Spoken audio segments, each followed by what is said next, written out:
Muy bien, vamos a tener un estudio bíblico en el día de hoy, un día más de la semana en el cual vamos a estudiar su palabra. Y para ello nos vamos a Mateo capítulo 13, verso 1 al 9. Nos dice así la palabra de Dios. Parábola del sembrador. Aquel día salió Jesús de la casa y se sentó junto al mar. Mateo, ¿qué dice? 13, 1 al 9. Mateo 13, capítulo 1. Mateo capítulo 13. Capítulo 13, verso 1 al 9. Aquel día salió Jesús de la casa y se sentó junto al mar. Y se le juntó mucha gente. Y entrando él en la barca se sentó, y toda la gente estaba en la playa. Y les habló muchas cosas por parábolas, diciendo: He aquí el sembrador salió a sembrar. Y mientras sembraba, parte de la semilla cayó junto al camino. Y vinieron las aves y la comieron. Parte cayó en pedregales donde no había mucha tierra. Y brotó pronto, porque no tenía profundidad de tierra. Pero salió el sol, se quemó, y porque no tenía raíz, se secó. Y parte cayó entre espinos, y los espinos crecieron y la ahogaron. Pero parte cayó en buena tierra, y dio fruto, cual a 100, cual a 60, y cual a 30 por uno. El que tiene oído para oír, oiga. Aquí vemos en esta parábola que Jesús está hablando del corazón del hombre. ¿Cuántas clases de corazón del hombre hay? Jesús habla de 4 corazones y vamos a irlo analizando. Primero, dice la palabra que Jesús le habla en parábola. ¿Qué quiere decir parábola? A través de símbolos, a través de analogía. Y en este caso, la analogía o el símbolo que utiliza Jesús es el de un agricultor que siembra. Y Jesús habla de diferentes tierras para referirse a diferentes corazones. Es decir, hay diferentes lugares donde un sembrador puede sembrar. Aquí él habla, por ejemplo, de que sembró junto al camino. También habla de que sembró donde hay piedras, pedregales. También dice que sembró donde hay muchos espinos, ¿no? Y finalmente dice que sembró en buena tierra. Vamos a ver qué quiso decir Jesús, porque los discípulos le preguntaron por qué le hablaba en parábola. Jesús explica su parábola en el verso 18 al 23. Y lo vamos a leer también porque qué mejor que escuchar de la misma explicación que da Jesús para poder conocer que él quiso comunicar. Grandes verdades quiso Jesús comunicar. Dice el verso 18 en adelante: Oíd pues vosotros la parábola del sembrador. Cuando alguno oye la palabra del reino y no la entiende, viene el malo y arrebata lo que fue sembrado en su corazón. Este es el que fue sembrado junto al camino. ¿Cómo sabemos que Jesús está hablando de tierra para referirse al corazón? Porque aquí lo dice, él mismo lo explica, ¿no? Lo que fue sembrado en su corazón. Entonces, Jesús se está hablando de corazones. Bien, vamos a ver qué pasa con esta primera clase de personas. Dice que oye la palabra del reino, la oye. Probablemente hasta se bautiza. Probablemente asiste a la iglesia. Pero dice que el diablo arrebata fácilmente la palabra del corazón de esa persona. ¿Por qué? ¿Por qué la arrebata? Jesús explica por qué no la arrebata. Hay una razón por la cual el diablo llega y te arrebata la palabra. Dios te da promesas, por ejemplo, de que si somos fieles hasta el final, Él estará con nosotros. Dios nos habla de que tenemos que permanecer fiel, aunque nos calumnien, aunque no quieran vernos, ¿no? Quieren apartarnos porque queremos ser cristianos serios.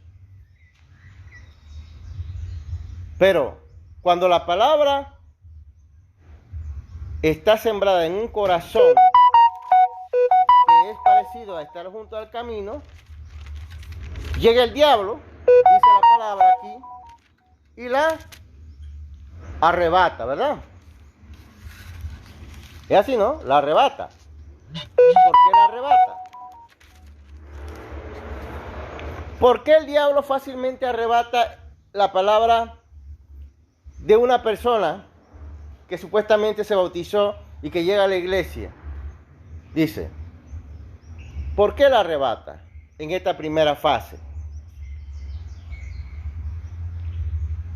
Ahí lo dice en el verso 19. Dice, no la entiende. Interesante, ¿no? Una persona puede oír la palabra, puede bautizarse, puede asistir a la iglesia y no entender la palabra. Cuando una persona no entiende la palabra, dice Jesús, que el diablo fácilmente te quita la palabra. ¿Por qué te la quita? Porque no la entiendes.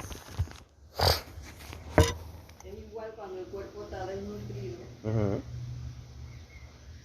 Cualquier enfermedad. Cualquier enfermedad porque está indefenso. Está indefenso. El sistema de defensa está frágil. Cualquier enfermedad puede atacarla. Entonces, el primer corazón del que habla Jesús es de aquel que escucha la palabra, que quizás se bautizó, se asiste a una iglesia y alguien dice, pero qué raro que el hermano ya no quiera asistir a la iglesia. No hay nada de raro, dice la palabra, nunca la entendió. Nunca la entendió. Así que fácilmente el diablo la arrebató del corazón. Verso 20. Jesús se refiere ahora al segundo corazón. Y el que fue sembrado en pedregales, este es el que oye la palabra y al momento la recibe con gozo. Mira. Pero no tiene raíz en sí, sino que es de corta duración. Pues al venir la aflicción o la persecución por causa de la palabra, luego tropieza. El segundo corazón es de alguien que escucha la palabra, dice Jesús.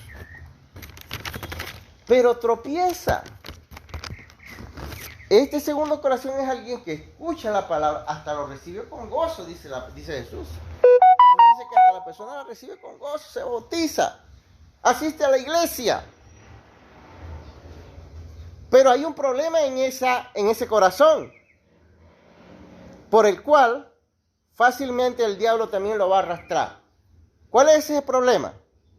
Verso 21 dice, pero no tiene raíz. Y ustedes saben, y Jesús está usando la analogía de un agricultor, y todo agricultor sabe que en un pedregal, cuando una planta crece, va a morir pronto porque ahí en piedra no puede enraizar una planta. Entonces, un cristiano que oye la palabra va a tropezar, ¿no? Porque no tiene raíz. Al no tener raíz, ¿qué quiere decir? ¿Qué quiere decir la idea de tener raíz? ¿Qué hace la raíz en una planta? Queda fortalecida.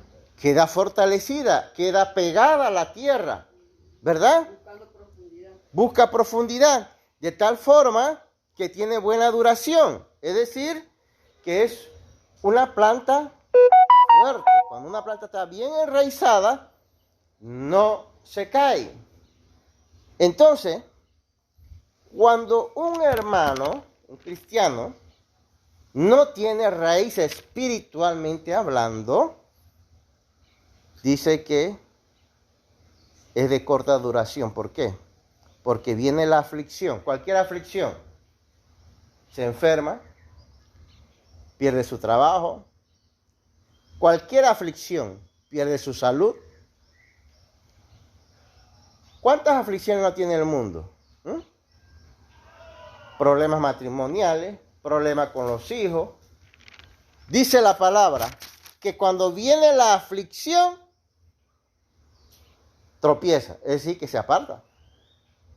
Se aparta. ¿Por qué? Porque no tiene raíz. Es como la planta en pedregal, que va a morir apenas viene una brisita, la tumba, ¿verdad? O cualquier cosa, cualquiera pasa por ahí y como no tiene raíz se va a caer. Asimismo es el que no tiene raíz espiritualmente. Cualquier problemita, ese hermano va a decir, mira, pues cuando yo estaba en el mundo, no me pasaba esto. Cualquier problema lo va a hacer apartarse del camino. Así es el segundo corazón. Este hermano, por eso es que la teología de la prosperidad en ese sentido es falsa, porque aquí Jesús habla de aflicción de cristianos. Los cristianos van a pasar aflicciones y si no tiene raíz se va a apartar. Y el cristiano que viene a la iglesia y que quiere seguir a Cristo pensando que no va a tener aflicciones, está siguiendo un cristianismo que no es el de Cristo. Porque Cristo habla de tener aflicciones y persecución. Pero cuando tú tienes raíz, tú te mantienes a pesar de las persecuciones y de las aflicciones. Verso 22. Jesús habla del tercer corazón.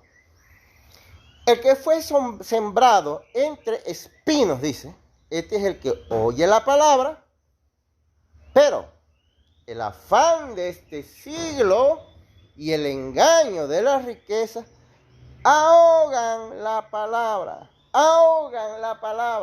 y se hace infructuosa. Aquí Jesús da la idea de que los afanes, el engaño y las riquezas del mundo es como una inundación, ¿no? Todos sabemos también que cuando hay un sembradío y ocurre, por ejemplo, una creciente de agua, pues la creciente de agua va a ahogar las plantas, ¿verdad? Y va a haber pérdida. ¿No? Jesús hace figura de el agricultor porque los que estaban oyendo todos sabían esto. Todos sabían esto. Entonces, aquí, ¿cómo la persona que oye la palabra se aparta? Porque la palabra de Dios queda ahogada, como una creciente, ¿verdad? Pero ¿cuál es la creciente? Dice la palabra que la creciente es el afán de este siglo. ¿Cuál es el afán de este siglo? ¿Qué es lo que el mundo sigue? Que lo tiene afanoso. Bueno, el mundo está afanoso porque quiere tener cosas materiales, ¿no? Quiere tener un carro nuevo. Hay gente que tiene carro nuevo cada año. Y algunos, para querer figurar, para querer impresionar, aunque queden comiendo arroz blanco nada más, están dispuestos a hacer ese sacrificio y comprarse un carro nuevo cada año. Eso es afán. Algunos hacen un esfuerzo exagerado por comprarse una casa de lujo, aunque su bolsillo no dé. Eso es afán. El engaño. Porque todas estas cosas son engañosas. Porque el mundo dice que entre más caro tu carro y tu casa, más importante eres. ¿Eso qué es? Engaño, ¿verdad? Entonces, dice la palabra, que el afán de este siglo y el engaño de las riquezas ahogan la palabra. Luego, entonces, quiere decir que cuando una persona está en este afán de las cosas materiales, de comprarse un zapato de lujo, una ropa de lujo, una casa de lujo, todo de lujo, costoso, porque ese es el afán del mundo. Para eso hay que trabajar más de 8 horas. Y la gente se ubican teniendo muchas veces, yo conozco personas que tienen hasta 3 trabajos. 3 trabajos, no 2, ya no 2, 3 trabajos, 4 trabajos. O sea, prácticamente trabajan las 24 horas para generar dinero. ¿En qué momento entonces van a poder hacer una oración por lo menos? ¿En qué momento van a poder leer la Biblia? ¿En qué momento van a poder, por ejemplo, compartir la palabra? ¿En qué momento van a poder reunirse por lo menos 1 o 2 veces a la semana? ¿En qué momento? ¿Verdad que no van a tener tiempo? Si a duras penas ni tendrán tiempo para su familia. Yo conozco personas así. Conocí a una persona que tenía hasta 3 trabajos, no tenía ni tiempo ni para su familia. Porque los afanes de este siglo, dice la palabra, no yo, el engaño de la riqueza, ahogan la palabra, ¿no? ¿Qué quiere decir eso? Que como yo estoy afanado en un trabajo, el otro trabajo y el otro trabajo, no tengo tiempo. Soy cristiano porque me bauticé, porque asisto por lo menos una vez cada mes, pero la palabra está ahogada porque mis afanes me absorben, no tengo tiempo para Dios. Entonces dice la palabra ahí, se hace infructuosa. O sea que no fructifica. Semejante a la analogía que dice Jesús, aquel sembradío que queda ahogado cuando hay una creciente. Cuando esto lo vemos aquí en Panamá, hay creciente en las áreas donde se siembra papas, tomates, lechuga. Nada más lo que se escucha decir en el informe oficial es que se calcula que ha habido una pérdida, o sea, se vuelve infructuoso lo que se sembró, de 20 millones de dólares, tanto. O sea, lo que ha habido es que pérdida. La inundación produce pérdida. Entonces, la inundación de los afanes, del engaño, de la riqueza, produce en un cristiano pérdida. ¿Por qué pérdida? Porque no va a producir espiritualmente nada. No va a producir espiritualmente. A lo mejor llega a tener un carro bueno, de marca. A lo mejor llega a tener una casa. Pero en lo espiritual no va a tener nada. ¿Por qué? Porque el día tiene 24 horas, nada más. Y a duras penas podemos trabajar 12 horas. Después de ahí no tenemos más días. ¿Y qué sucede con muchas personas que conozco que dicen que llegan a la casa después que han pasado 8 horas de trabajo? Y dicen, bueno, voy a leer la Biblia. Se duermen. No pueden leer la Biblia porque están cansados. ¿Por qué? Porque los afanes no nos hacen entender que es importante trabajar. Sí. Jesús no está diciendo que no trabajemos. El apóstol Pablo exhortó que trabajemos, que cada uno se gane el pan. Pero el apóstol Pablo no dijo jamás, miren, consíguete 3 trabajos, porque en qué momento entonces tengo para dedicarme a otros deberes que son también importantes y sobre todo espirituales. No tengo tiempo. Entonces, Jesús habla de este tipo de personas que lo había ya desde los tiempos de él y los hay hoy también. Personas que viven muy afanadas por las cosas materiales. Habla de afán, no que no se deba hacer, ¿no? Sino que hay gente que... Pero hay otros que se pegó robando. otros que roban, y etcétera, ¿no? Todo es un equilibrio. Es importante trabajar para ganarse el pan honradamente, pero no podemos exagerar, no podemos hacer que el trabajo se convierta en algo que nos ahoga la palabra. Ahí lo dice, no podemos permitir que el trabajo, por ejemplo, los afanes, ahoguen la palabra de Dios. Verso 23. Mas el que fue sembrado en buena tierra, dice, el corazón de buena tierra, oye y entiende la palabra y da fruto. Fíjese que hay tres cosas que ocurren en el corazón que es buena tierra. Uno, oye, entiende. Fíjese que en el corazón uno no entendían, oían pero no entendían. En cambio en este corazón oye y entiende. Pero además de eso, dice que da fruto. Si ustedes pueden observar en el corazón 2, 3 y 4, digo 2 y 3, 2 y 3, ni en ninguno de esas tierras, ni de la de pedregales, ni la de espinos, hay fruto. No hay fruto. Son tierras donde sí crece la planta, pero no hay fruto. Entonces en esta tierra buena dice que es un corazón donde oye la palabra, la entiende, pero lo más importante, da fruto. Da fruto. Y produce, dice. ¿Cómo da fruto? A 100, a 60 y a 30 por uno. Y esto es importante porque en las cosas de Dios no hay competencia, somos un solo cuerpo. Y Jesús lo que está diciendo es que habrá hermanos que den a 100, o sea, serán de mucho fruto, ¿verdad? Pero habrán otros que oyen y entienden y que dan a 60. Jesús ve todavía como un hermano que da a 60 como un buen, ¿verdad? A 60 y a 30.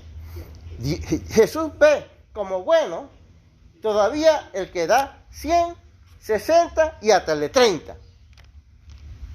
¿No? Como el que da bien. Por ejemplo, vamos a ponerlo así. Puede ser que pudiéramos poner al apóstol Pablo como alguien que dio a 100, ¿verdad? Porque él dice que él trabajó más. Él dice, perdonen que sean necios, dice. Perdonen mi locura. Ya que no quieren decirlo ustedes, lo tengo que decir yo, dice Pablo. He trabajado más. Eso no lo debería decir él, eso lo debió decir los hermanos. Pero como se quieren quedar callados, cómplices, él tuvo que decirlo. Pero vamos a decir que Pablo trabajó a 100. Pues, pudiéramos decir que a lo mejor Apolos trabajó a 60. ¿Es una competencia? No. Ambos hicieron un buen trabajo. Lo que tenemos que verlo es así, que el 100 de Pablo y el 60 de Apolo suman ¿cuánto? ¿Suman cuánto? 160. No como que, Apolo, tú subiste de 60. No, 100 más 60 son 160. Más 30. Más 30, ¿cuántos son? 190. A lo mejor en otro hermano, no sé, no voy a mencionar nombres, pero a lo mejor otro hermano, voy a ponerme yo, pues, a lo mejor yo doy 30, ¿no? ¿Es así? ¿Qué le parece? 30 por 1. Y a 30 por 1, a lo mejor yo doy 30. Pero todavía Jesús dice que es bueno. ¿Qué le parece? Yo quiero pensar que por lo menos yo estoy dando 30 por 1. Ojalá pudiera dar 60. Ojalá pudiera yo dar 100. Exactamente. No echó fruto. Así que en la primera tierra, 0 fruto. En la segunda, 0. Y en la tercera, 0. Pero en la cuarta dice, este buen corazón, por decirlo así, es un sembradío donde fue 100%. Este sembradío fue 60%. Y este sembradío fue 30%. Y en los tres casos Jesús ve buena cosecha, buenos frutos. ¿Qué les parece? Porque es que en las cosas de Dios no hay competencia. Pablo se dedicó tiempo completo. Por eso él también dio 100 de 100. Pero probablemente Epafrodito no trabajó en esa forma de Pablo. Tal vez dio 60. Pero gloria a Dios por los 60, ¿o no? Tal vez otro hermano, por sus compromisos, porque tiene que ganarse el pan, etcétera, etcétera, da 30. Pero todavía Jesús lo ve bueno. Ve bueno. Porque al final de cuentas, el que da 100, 60 y 30 es para la gloria de Dios, ¿no? Al final del camino, lo que Jesús quiere decir, que el que oye y entiende, da fruto. No se queda sin fruto. Y esto para mí es importante. Y sigue adelante, y sigue adelante, y sigue adelante. Yo me recuerdo, yo te me hace recordar una anécdota personal allá en una pequeña finquita que teníamos detrás de la casa, que había un marañón que daba marañón, siempre marañón. Llegó un momento en que daba marañón, pero ya no mucho. Pero aún así, como daba, estaba allí. Llegó un momento en que daba menos marañón. Y finalmente llegó un momento en que dejó de dar marañón. Pero fíjese, el punto al que voy es que mientras daba marañón, a nosotros no se nos ocurría cortarlo. Porque aunque diera poco, para nosotros era valioso ese palo de marañón. Pero cuando ya dejó de dar, que ya no daba ni un fruto, entonces alguien dijo, bueno, vamos a tener que cortarlo. Y aquí la idea es que mientras demos fruto, somos útiles. Mientras demos fruto, somos útiles. Puede ser que demos a 100, gloria a Dios, o a 60, o a 30. ¿Ah? Pero una cosecha que te da el 30% todavía es una buena cosecha, ¿no? Entonces, lo que es cierto es que no podemos quedar sin fruto. Por eso es que sin dar fruto, no podemos quedar sin dar fruto. Por eso es que cuando Jesús habla del dar fruto y del oír y entender la palabra de Dios, y yo veo que hay líderes que se pasan años en el liderazgo, predicadores que tienen, maestros que tienen 30 años más. Yo digo, ¿dónde están tus discípulos? No tienen. ¿Dónde están los que te van a reemplazar, que tú has instruido en esos 40, 30 años? No tienen ninguno. O sea, no tienen fruto. No tiene fruto ni a 100, ni a 60, ni a 30. Porque pudiéramos decir, en el caso del apóstol Pablo, solo su equipo, porque Pablo no fue líder de iglesia, en el sentido de pastorear una iglesia, sino fue predicador. Pero tenía un equipo ministerial que se calcula, y eso lo hemos estudiado, más o menos de 30 personas que formaban el equipo ministerial de Pablo. Probablemente el equipo ministerial de otro no era de 30, sino de 20. O el equipo ministerial de otro es de 3 nada más. Gloria a Dios. Fíjese que no se trata de que el equipo ministerial de Pablo fuera más importante, sino es que indistintamente de el equipo ministerial tiene que mostrar que tiene fruto. Yo pudiera decir en el caso de Elías nada más tenía una persona con él. Fíjese, Elías tenía una sola persona con él. Una. Su equipo ministerial era él y el otro, que ahora mismo se me olvida su nombre. ministerial. Entonces, Pablo tenía un equipo grande de 30 personas. Caballeros y damas tenía él también. Entonces, ¿cómo es que hay hermanos que dicen que escuchan y que entienden y no tienen discípulos? No tienen quienes les sigan adelante en su trabajo. Es una pregunta que nos hacemos. El corazón bueno da fruto. Así de sencillo. Y cuando el corazón no es bueno, no da fruto. ¿Por qué no da fruto? Porque la riqueza prefiere entretenerse en la riqueza, fíjese. Quiere dinero antes que dedicarle por lo menos 10 minutos a alguien por semana a guiarlo espiritualmente, porque ese trabajo es espiritual. No puede ser que él se cayó en Pedregales. En Pedregales.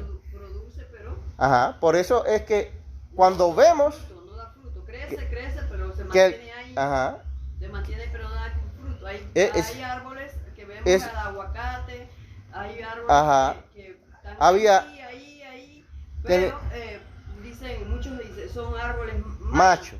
Bueno, entonces puede ser que nosotros tuvimos en la finca un árbol así y mi papá lo sentenció. Dijo, si el otro año no da fruto, lo cortamos. Bonito, bien fuerte se veía, pero no daba fruto. Más bien quitaba espacio. así mismo hay dentro de... Y dentro de la iglesia hay predicadores y líderes así, que ellos crecen para ellos nada más, crecen, se engordan para ellos, pero no pueden dar fruto, no pueden hacer un discípulo, no pueden preparar un nuevo liderazgo que pueda decir, yo lo formé, como Pablo podía decir, yo formé a Timoteo, yo formé a Tito, Pablo, porque Pablo le dedicó tiempo. Es que la formación no te dará dinero, pero te dará un discípulo que pueda seguir adelante su trabajo. Y por eso es que Pablo a Timoteo le dice, ya para terminar este estudio, cuando en una de las cartas le dice, ya yo estoy para partir, le dice Pablo a Timoteo, ya yo estoy para partir. Pero fíjese que Pablo tiene un discípulo a quien le dice, sigue adelante. Muchos morirán que se llaman líderes y no tendrán a quien decirle sigue adelante, porque no hicieron el trabajo. Ese trabajo toma tiempo. ¿Cuántos años trabajó Pablo con Tito, con Timoteo y con otros? No fueron una cuestión de una semana, 2 semanas, fueron años. Por eso es que él dice sigue adelante, le dice, prepara hombres. Y no solamente dice, sino haz lo que yo hice. Así como yo te preparé, prepara hombres que sean idóneos, le dice a Timoteo. Porque esa es la vida. Yo tengo vigor hoy, pero ya mañana ya no seré el mismo. Entonces, la obra seguirá si yo he preparado personas. Pero si yo no he preparado personas, el ministerio va a morir. Ahora, no quiere decir que el ministerio de Cristo, porque Cristo dijo si los apóstoles se callan, por si acaso, una exageración, que los apóstoles no quisieran hablar. Jesús dijo, las piedras hablarán. Por eso, Dios no depende de nosotros. Nosotros dependemos de Dios. Que Dios le bendiga.